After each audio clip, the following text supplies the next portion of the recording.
Good day, denizens. Let's talk some ancient India. What you see here in this picture, ancient India, as in another classical civilization. We've talked about numerous classical civilizations, Greeks, Romans, Han, China. But today we focus in then on the empires that develop in India, today's second most populous country, but soon to be the most populous within our lifetimes. And what do you see in this crazy picture with all the vibrant colors? Well, what's going on here is the Holi festival. This is the festival where, and here you see Indians, where they practice the spring festival, also called the Festival of Colors, or the Festival of Love. And it's a Hindu practice which celebrates the victory of good over evil, with the passing of winter going into spring. It hopes, of course, for a successful harvest. As people have fun, they forgive each other for past conflicts. You know, even if you wreck their car, they're going to totally forgive you. It begins at night, and it lasts all the way through to the next day. So it's a pretty wild party, a lot of forgiving going on. And then during the day, people cover each other with very vibrant colors. For example, just look in the picture. And also many drink a interesting cocktail called bang, which is a drink made of cannabis, yes, marijuana paste, milk, and mango.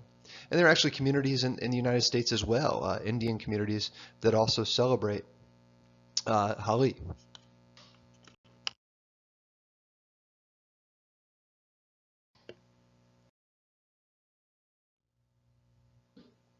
So some of our objectives here, we're going to look at a little bit of Hinduism and how that influences India. We've already talked a good deal about Hinduism, though, going all the way back to the Vedic peoples, anywhere from 12 to 1500 BCE, and the spreadings of the Vedas, which eventually become Hinduism. Later on in this talk, we'll also talk about Buddhism and how it spreads beyond India. We'll look at a couple of empires, the Maurya Empire, that creates a very strong central government and a bureaucracy, very much like we saw with the Han. And we'll also look at some of the major achievements of kingdoms within the Deccan Plateau, which is essentially the heart of India, some large, rolling, beautiful hills and mountains. And then finally, the Gupta Empire, which will come along in the CE era and look at its golden age, similar to the golden age that we saw in China under the Han. And some of the terms here, some of these terms I just wanted to put in because they're just some of the terms that are used in Hinduism, though we don't really need to be familiar with those. Just, I don't know, just FYI, I guess. But the ones, like the first one here, second wave empires, and then the ones running through the right are the ones that we should definitely be familiar with. Okay, so historians have gone back in time. Well, not with Marty, but what they've done is they've categorized some of these ancient empires into first and second waves. So, of course, obviously the people living during this time didn't say, yo, like Hang Ten did, we're in the first wave and wait for the big wave. No, it wasn't like that, right? The first wave empires were like the Babylonians, the Assyrians, the Hittites, the Phoenicians. But the second wave empires, like what we're going to talk about today in India and other ones that we've already talked about, for example, the Greeks, the Persians, the Romans, the Qin, and the Han in China, these second wave empires are a little bit different from the first wave. They have very coercive political systems. We've seen that, for example, with the Qin, not very nice guys. Numerous cultures under one political system. The reason for that is because they take over a whole lot of territory. So yeah, they're larger. They have more people to oversee in these second wave empires. Their focus is expansion, conquest, taking over more stuff. But also in places like Rome and Greece, we see the concept of citizenship develop, where people actually see themselves as being a member of a broader empire or community. And then, of course, there's an even greater spread of ideas and technology, especially along the Silk Road. Here's the timeline for you. So the first major empire to really unite India is the Mauryan Empire. And it's a vast empire, as you can see just looking here at the map, basically created by Chandragupta Maurya. And it's not going to be as long lasting as some of the Chinese and Roman, and obviously the Roman Empire, but it is a substantial and powerful empire that forms. I mean, even back then, so basically 320 to 185, so less than 150 years this empire lasts. But nonetheless, this empire oversees 50 million people. That's a substantial amount of peoples.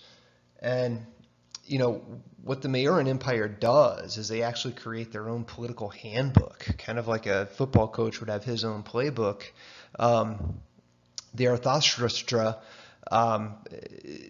this thing, basically says this is how you govern, right? This is how you maintain your power, how you maintain order.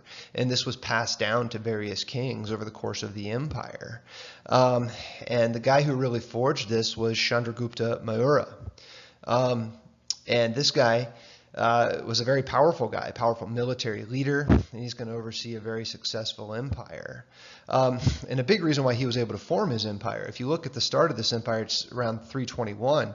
That's shortly after the invasions of Alexander the Great. Alexander the Great, who took over all of Persia, which is very substantial overtaking, cleared out a lot of the groups, northern tribal groups, who had often invaded into India and prevented any type of unity.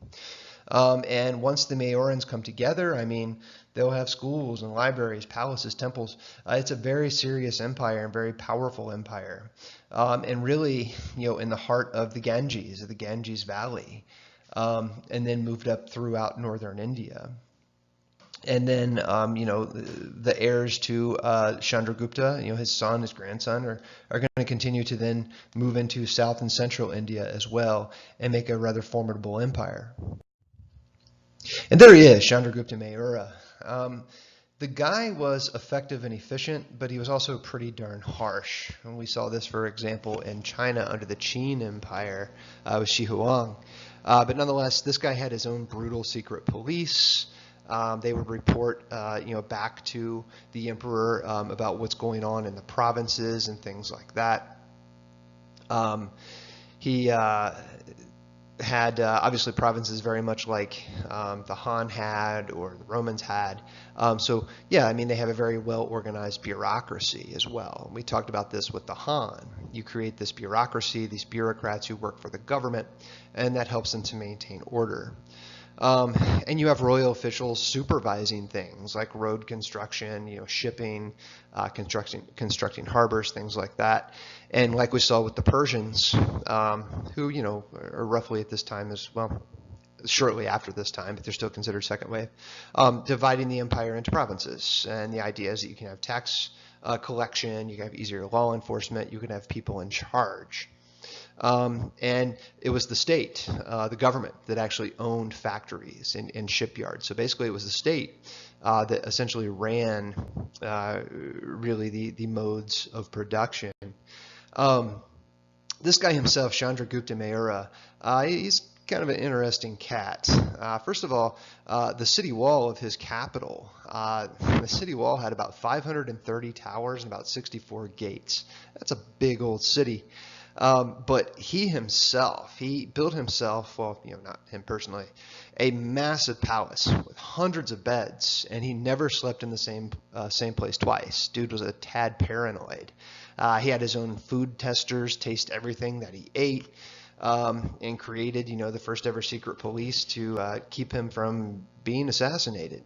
Now, if you're so concerned that you're going to be assassinated, you would think that would make someone think, you know what, maybe people don't like me and I should change my ways. But what do I know? I've never ruled an empire that I'm aware of. This guy had his own entourage of about 500 to 700 female bodyguards. And these people followed him everywhere that he went. He said that he trusted females more to defend him. So basically he compiled this huge unit of women from the best Greek and Indian women that he could find, or sadly kidnap, essentially. But it's really Chandragupta's grandson that's going to bring it all together, a man named Ashoka. And Ashoka is still highly regarded in Indian history. He's considered to be one of the greatest leaders of ancient India and is still highly revered today as this cultural icon. And he takes over around 268. Now, For Grandpa, he had actually been a military leader, was Ahsoka, and yeah, Ahsoka came to some horrific conclusions during fighting. He fought this terrible long war in the Deccan Plateau, which is right in the heart of India. Look at that here in a second. And he basically witnessed the slaughter of well over 100,000 people. And as he looked out across the bodies, the dead, and the slaughter and the terrible things that he saw, he just fell to his knees and began to cry and began to question, what is all of this worth? Killing your fellow man and destroying things. Is this really what life is about? And this actually led him to convert to Buddhism, where he actually rejected violence, and he resolved to actually rule by a moral example. So this is kind of similar to an extent to what the Han ended up doing by getting rid of legalism under the Qin and converting over instead to Confucianism. Ahsoka is not much different, following these Buddhist traditions of trying to find peace within oneself and basically have a peaceful world for the most part. And this guy also pulled kind of a Hammurabi. Now, of course, Hammurabi to this guy would have been 1,500 years ago, right? Let's see, let's do some history here. That would be how we view the 500s, right? Nonetheless, basically this guy, he put up his edicts on these rocks and pillars all across the kingdom. Ahsoka, he even rejected violence against animals. He gave up hunting. He banned the slaughter of animals in the royal kitchens. His personal convictions became the law of the land. And one pillar even listed protected species, including, several kinds of birds and fish and, quote, all four-footed creatures that are neither useful nor edible, unquote.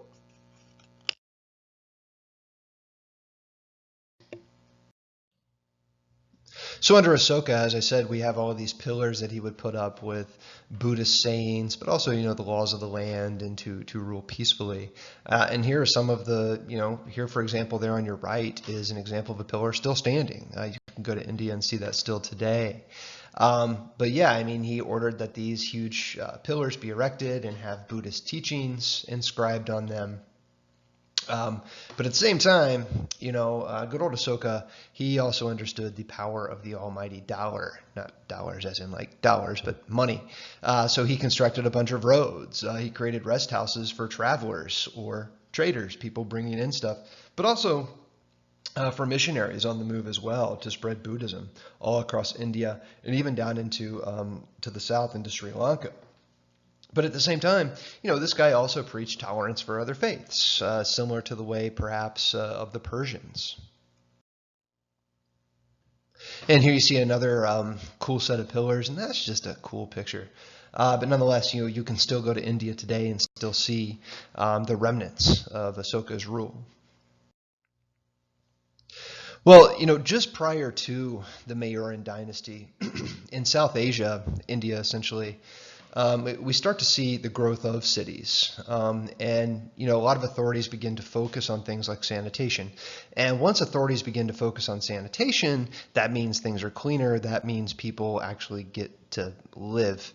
And basically with people now living and surviving, living in these towns, these cities, they begin to form their own careers and their own jobs.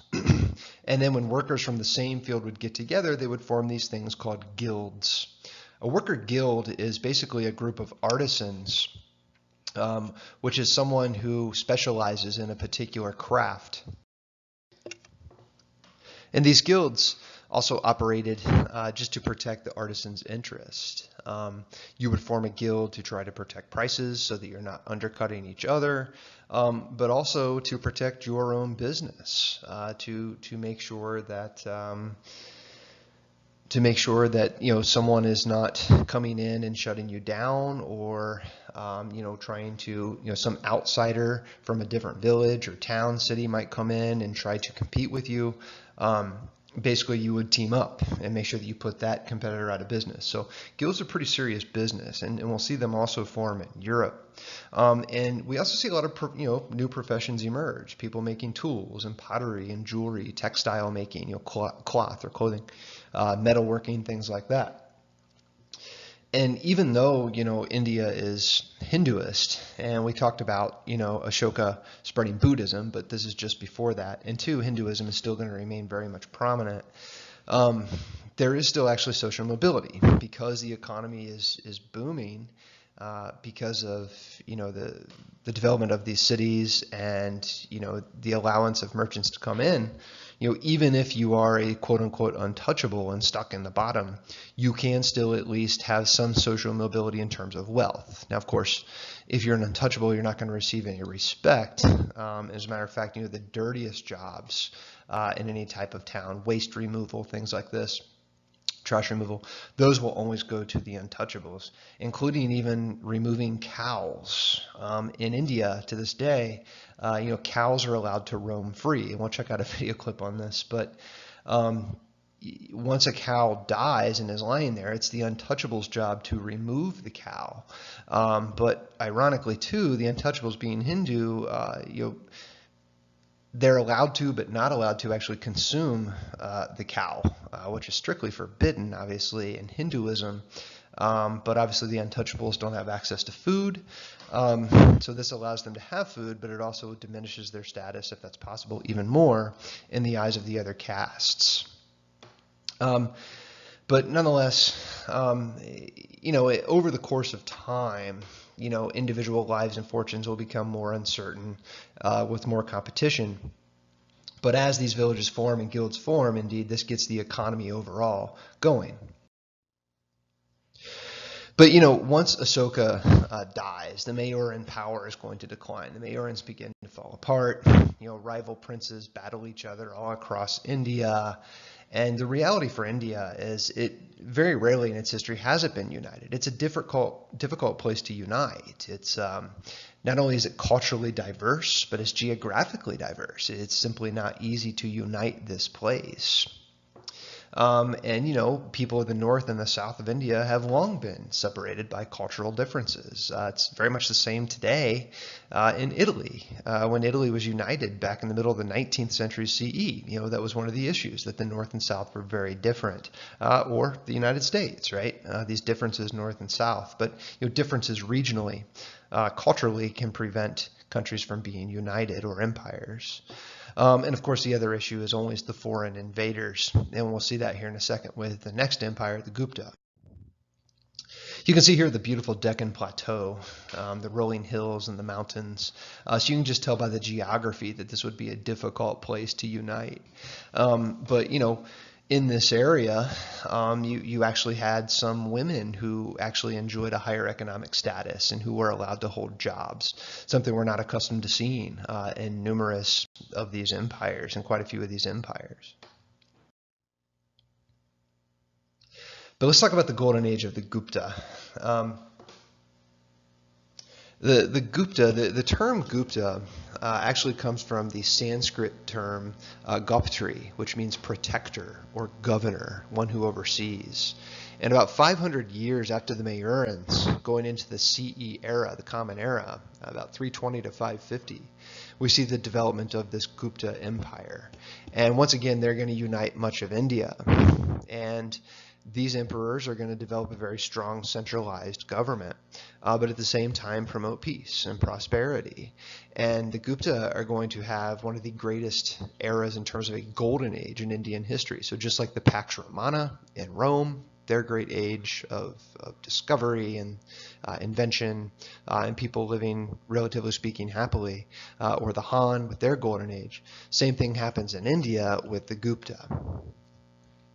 The thing is with the Gupta, though, is that they try to create a strong central government, but ironically they are decentralized. A lot of individual villages in local regions held their own power, and the Gupta allowed this. They allowed provinces to kind of run themselves as long as they paid taxes. That's efficient for maintaining peace, but it's not efficient for maintaining longevity and maintaining a unified empire. And here you can see the extent of the Gupta Empire. It's also a serious empire. And you actually had a Chinese Buddhist monk who visited in the 400s CE, right? So here you can also see now, a Buddhist monk from China visiting India. But wait a second, Buddhism came out of India. So this really shows you this interconnectedness. But nonetheless, Foxian, he says, the people are very well off here without poll tax or official restrictions. Only those who till the royal lands return a portion of the profit of the land as tax. The kings govern without corporal punishment. Criminals are fined according to circumstance, lightly or heavily. So in other words, the Gupta were viewed as a, relatively speaking, very fair empire. And trade and farming are going to flourish. The Gupta will also be very much open and have access to things like the Silk Road. So we'll see wheat and rice and one of the most important crops, sugarcane, being very profitable for the Gupta Empire. And sugarcane is actually, it's indigenous to India. It is from India. So in other words, at this time, over in the Americas, there's no such thing as sugar. Things like sugarcane are going to be brought to the Americas by the Europeans, well over 1,000 years after this. We have artisans making, cloth and pottery and metals. And they're exporting these items to Eastern Asia and the Middle East and Southeastern Asia. So there's very much a flourishing trade. Schools are opened up. We have a lot of education. We have religious schools, which is very typical of empires back then. But one of the most important of these schools was at Nalanda. Nalanda was this Buddhist monastery university that attracted students from really all over Asia.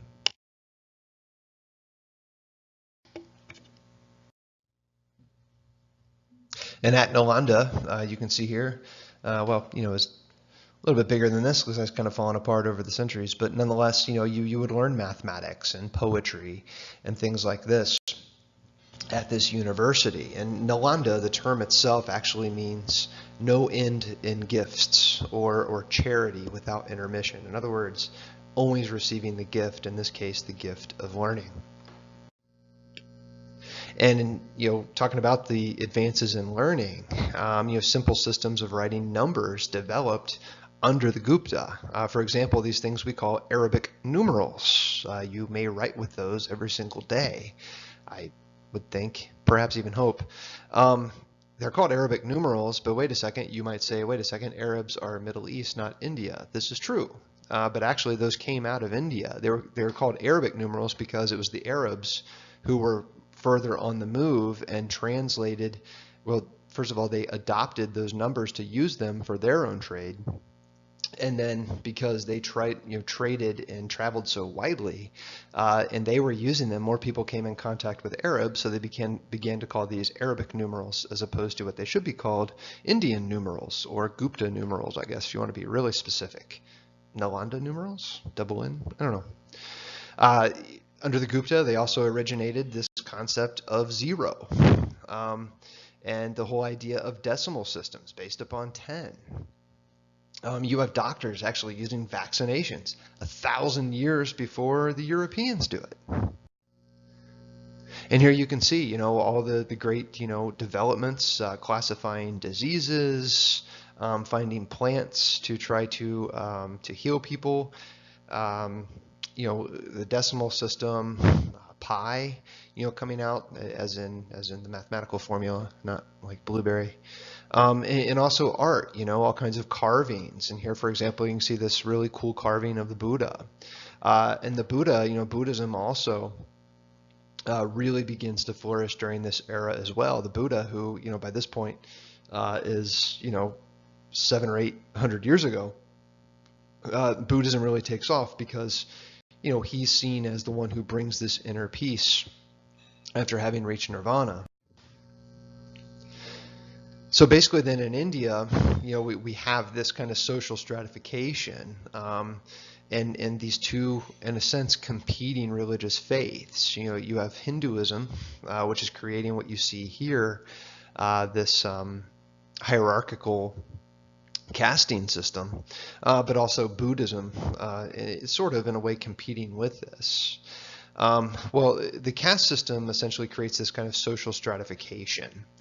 And it's very, very complex. And, it kind of became a way for the Gupta to order society itself by simply putting people into these castes. And the castes, of course, were then divided into subcastes, yati as they call them.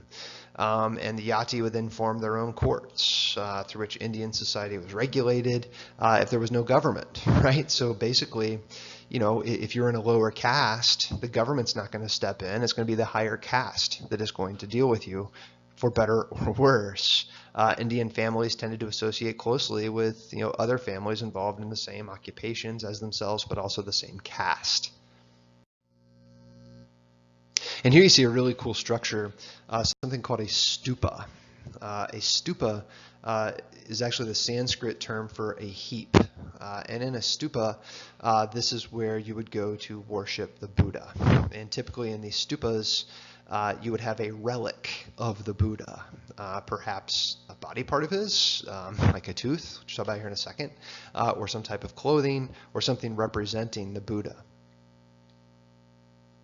And the Buddha himself, his body was cremated, and the relics were placed in monuments, stupas like this one, some of which are believed to have survived until the present. For example, you have the Temple of the Tooth, or the Dalada Malagawa, which is in Sri Lanka, that little island off the coast of southern India. And it's the place where supposedly the right tooth relic of Buddha is kept at present. And here you see the really, really cool stupa place here. It's actually supposed to be either, some people say it's his left canine, some people say it's right canine, other people just say, hey, it's the tooth of the Buddha, so let's worship it. Regardless, that's what would be considered a relic, and this place claims to have the sacred relic of the tooth of the Buddha. Well, all good empires must come to an end. Indeed, what happens to the Gupta, the Hun? The Hun are not the nicest people on the planet. We've talked about them before.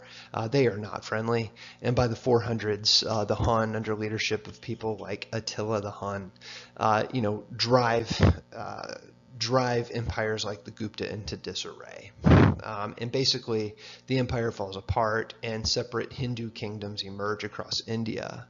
And we're not going to see India re-emerge as united really until the Mughal Empire comes in, which are a hybrid Mongol / Indian group. They're going to come in and unite India actually by the 1500s under a guy named Babur, but being truly consolidated and united by the 17th century under Islam. Basically, the Mughals are Islamic Mongols for the most part, and they will be the last ones to really unite India before, you got it, the British come in. And the British are going to change India forever once they come in by the 1700s. But nonetheless, you want to watch a good video clippage on all this, there it is. Otherwise, just tune into this, indulge, and we'll see you next time.